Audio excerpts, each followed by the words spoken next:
Okay, so we are going to finish this. Right here, we have this little bird, and he is sitting on a branch. And this shape right here, or this drawing here, utilizes the idea of the circle. It has a bit of the pear shape going on. We have the egg shape happening in the eyes. We have the conical shape happening within the beak. We have the cylinder shapes happening along the branches. So the idea is that we're going to utilize the different things that we've just practiced in creating an actual object. Poor little birdie. We're doing actually a bird portrait. Animals are considered portraits. So what I did is I just went ahead and have this sketched out so that I can save some time. But I did kind of my circle here, kind of a circle-y here to kind of be this part, a circle here, and then sketched in where the tree branch was, and then I added the talons to it from there. My drawing has some issues, doesn't quite look like the little guy that's on the branch, but I'm not really terribly worried about it. So the first thing that I'm going to do is I kind of have these lines from where I've added, where I've created this. So on here, that's where a lot of my shading really is kind of happening. So I'm going to kind of tuck in, and I'm going to start kind of sketching this in this way. I don't know if he's an oriole. I've been looking at birds more. Haven't been learning the names of them. I got a plant app over quarantine, and when we've been hiking, I've been identifying plants, but have not been identifying birds. Maybe I'll do that in my retirement. I still got another 11 years before I can start thinking about that, though. So I'm going to kind of give him some shape this way. We're kind of shadowed over here. Now there isn't much here. There isn't a big bump here. And so we're going to kind of bring that down. And we are going to bring this side in here.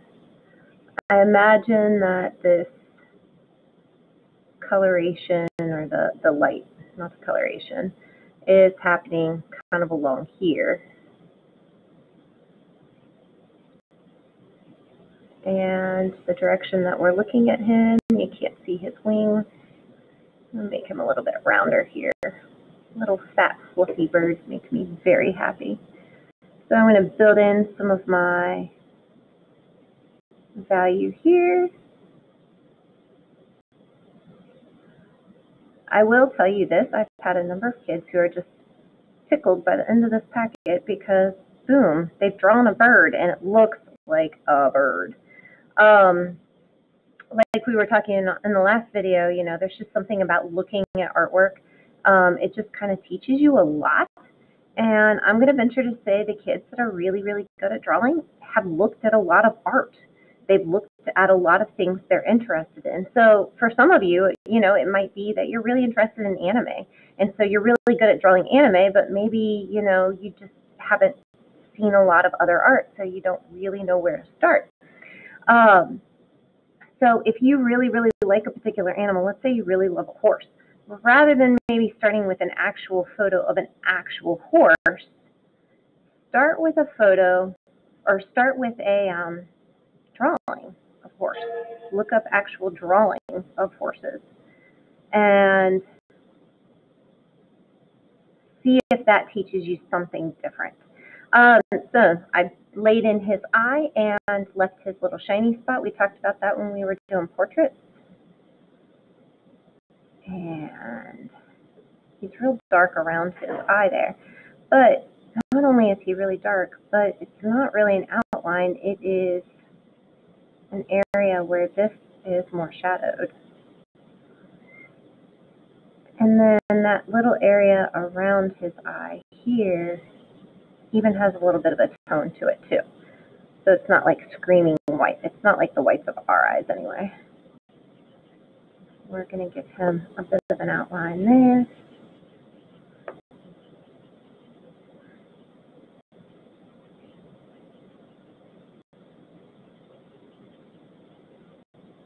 his proportions are off and his eyeball is just probably a little bit bigger than it needs to be. I don't really care all that much. I'm going to move my sketchbook around because we talked about moving stuff to fit our needs.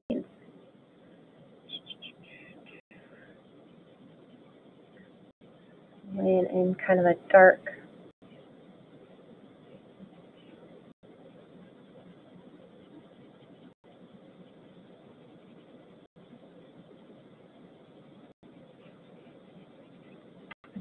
tone there. He's got an intentional dark stripe over here by his eye.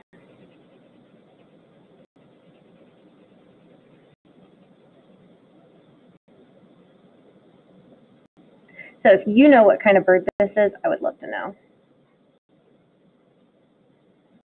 All right, go ahead and fill this in. So once again, I hope that you are working on your drawing while I'm working on my drawing, and you can look up and kind of keep an eye on what I'm doing, but you're not kind of trapped in just watching and listening to me.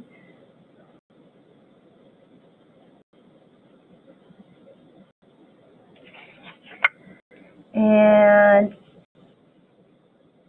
I have created a situation here where he's got kind of this dark little stripe happening right there. And I've gotten a little bit aggressive with my shading, so I can get a little bit aggressive with my removal of graphite if I want to.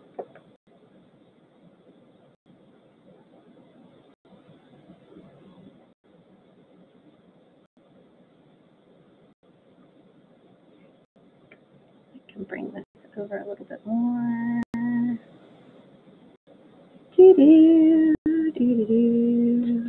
Remember how I said sometimes you just need to make noise to go along with what you're doing.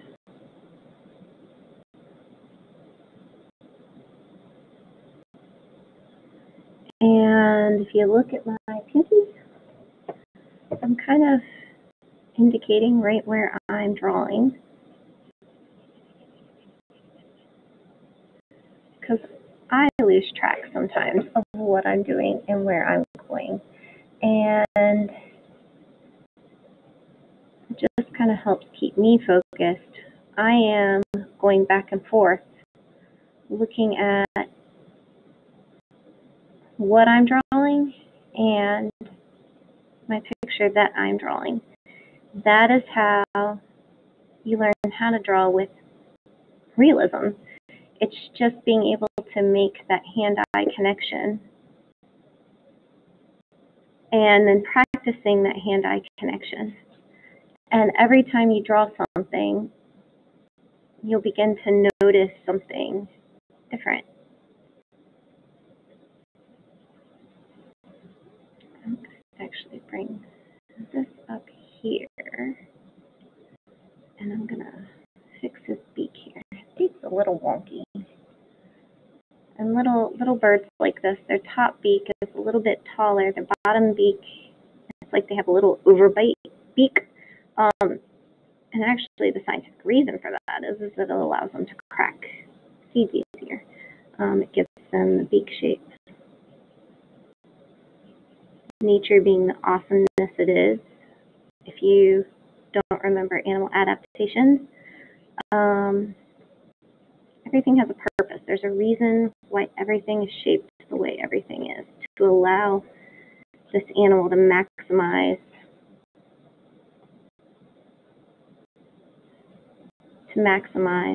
its ability to feed itself and feed its family, passing on genetic characteristics and genetic traits to your offspring, unless we step in and mess with it. So, poor little French bulldogs.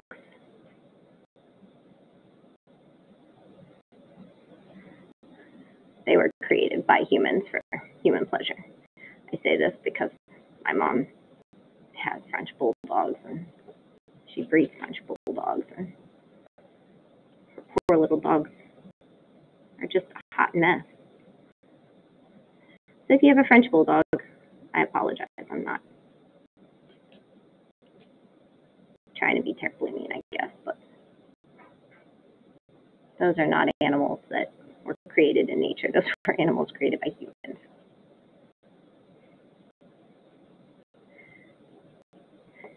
And so here I got a little aggressive with that. I'm going to erase some of that. And I'm going to shade some of this.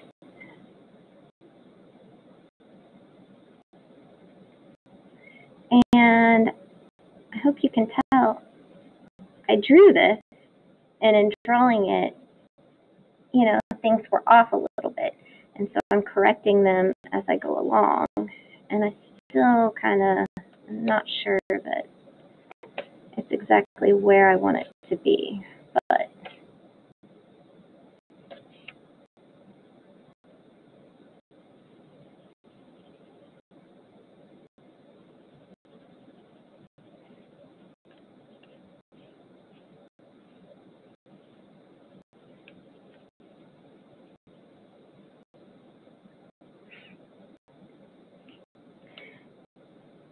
and there was an artist in Cincinnati who drew lots and lots of animals. His last name was Ruthven. He just passed away. I think he was 95 years old, very old man, but his animals are beautiful that he worked on. And he was, I think he was part of the Audubon Society.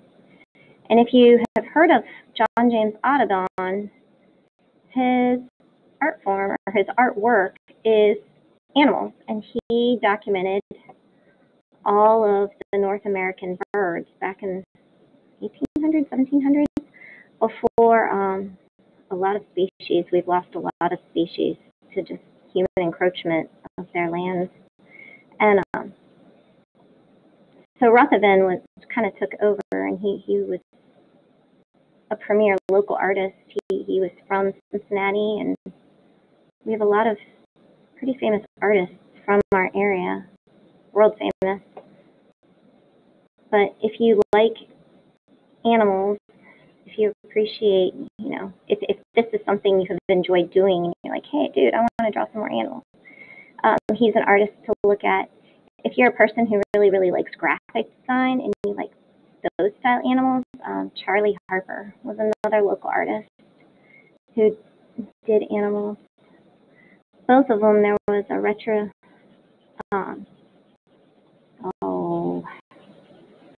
exhibition of their artwork.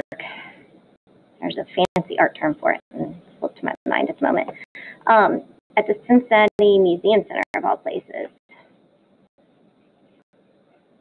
John James Audubon kind of started the art, well, didn't start the art form, but he was a Cincinnati artist. He was from the greater Cincinnati area, and Lexington, Louisville, Kentucky, these people all operated within our area.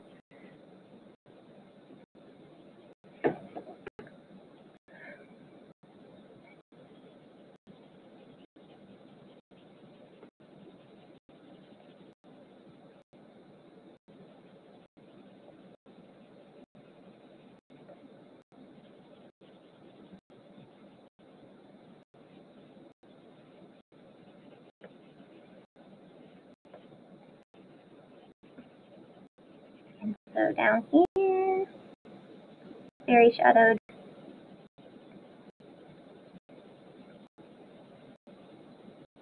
So where a lot of the drawings up until now have been more geometric, this at least takes it and shows you kind of the organic applications to it.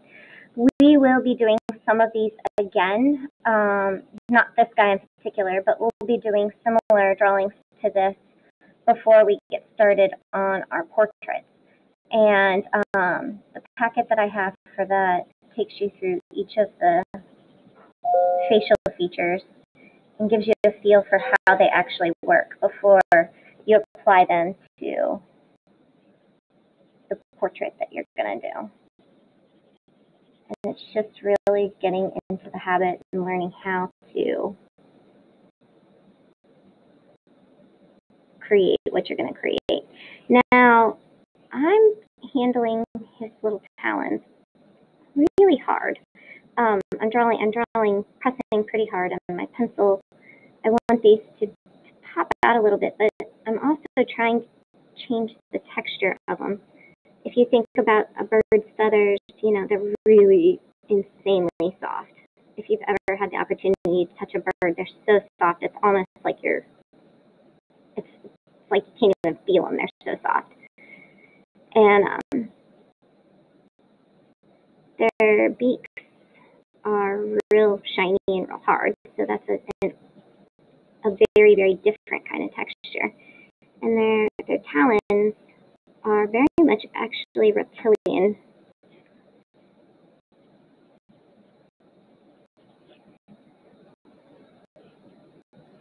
If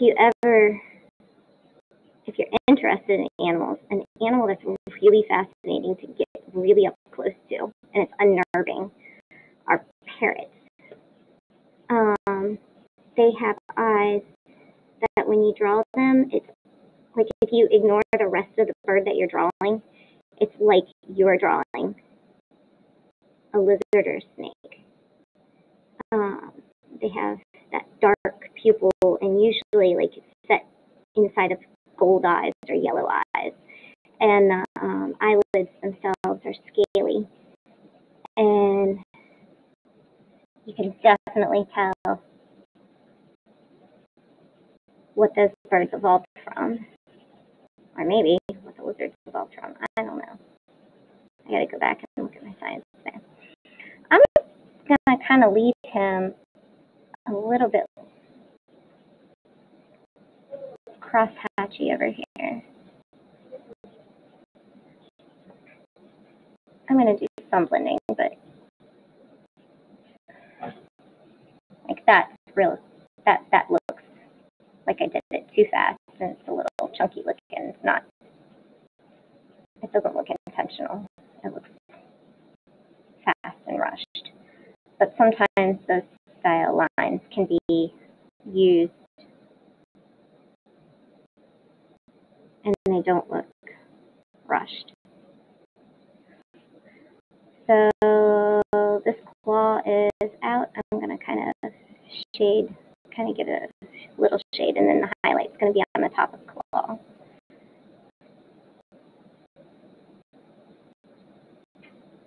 And then my tree branch, the bottom of my branch is going to be darker because the light is presumably hitting the top.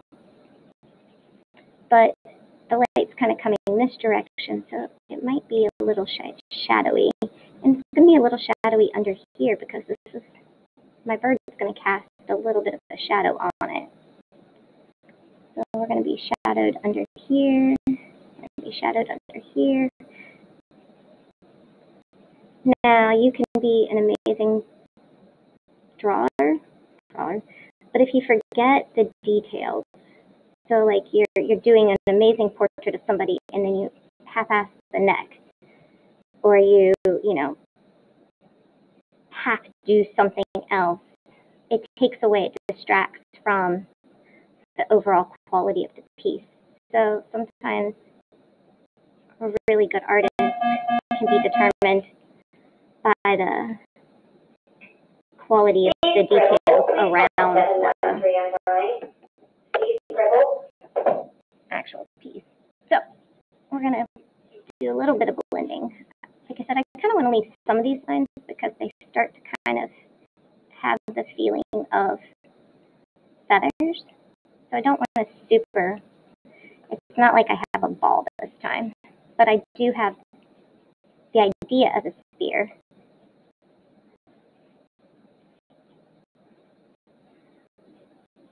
So I'm not going to go super, super crazy. Now, if your paper that you're working on has a lot of texture to it, it's going to be a little bit harder to do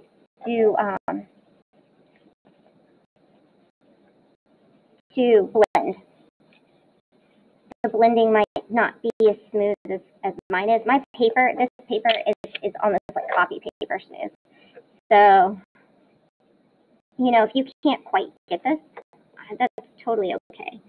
And don't blame, you know, your ability, because sometimes it's actually the medium itself.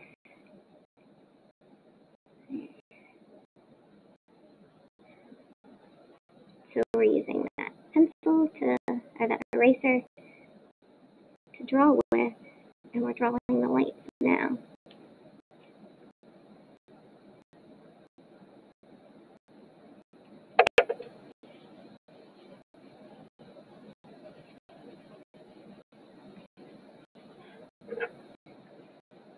Darken this up here.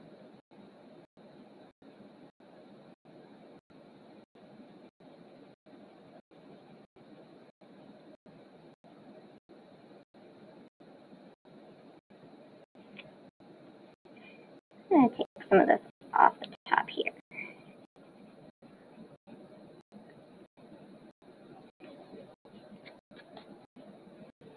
That looks a little bit more like him.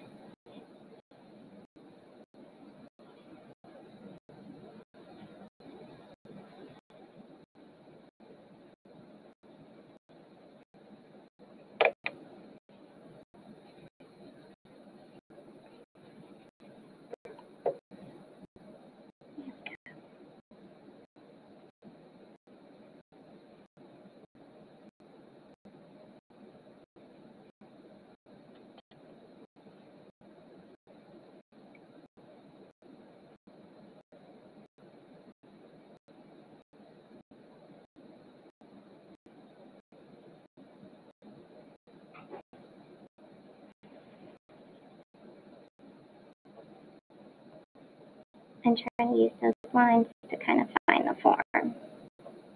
So instead of just going straight back and forth, really kind of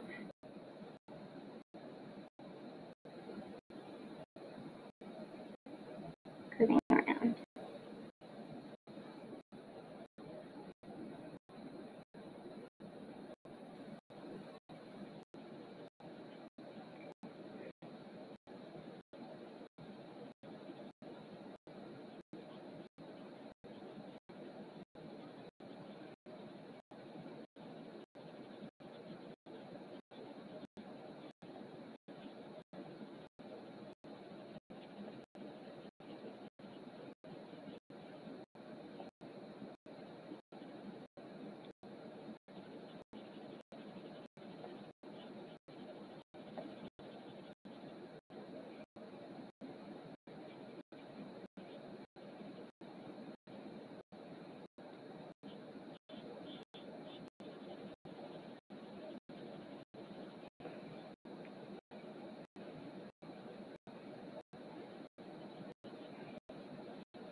So we did that whole section on hatching and cross-hatching, and in some ways that's kind of what I've left this. I did a little bit of blending and a little bit of hatching and cross-hatching to get the texture of the feathers, but you can totally smooth everything. It is entirely up to you how you want to do your guy, but there you go.